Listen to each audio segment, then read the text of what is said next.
আসসালামু আলাইকুম রহমতুল্লাহ। আজকে আমি ভিন্ন স্বাদে করলা ভাজি করব। প্রথমে একটা কড়াই নিব, কড়াইতে তেল দিয়ে দেব কুটে ধুয়ে রাখা উচ্ছে।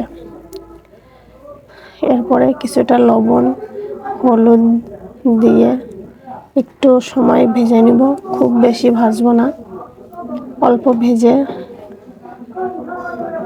একটা পাত্রে উঠায়ে রাখবো।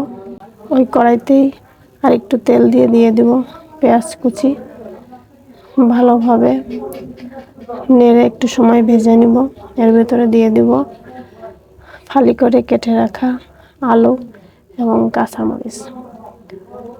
এর ভিতরে দিয়ে দেব পরিমাণ মতো লবণ আর হলুদের গুঁড়া দিয়ে এগুলো ভালোভাবে নেড়ে চেড়ে মিশিয়ে নেব। তারপরে ঢাকা দিয়ে কিছু সময় রান্না করব, সিদ্ধ হওয়া পর্যন্ত।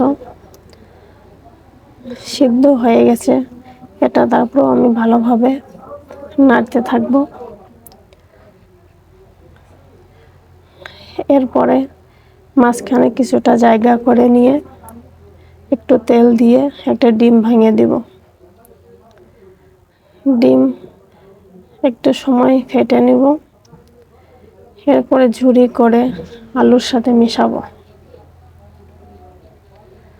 এটা ভালোভাবে মিশানো হয়ে গেলে এর ভিতরে দিয়ে দেব ভেজে রাখা করলা। এইভাবে আপনি করলা ভাজি করে খেয়ে দেখবেন, খুব একটা তিতা লাগে না এবং অনেক স্বাদ।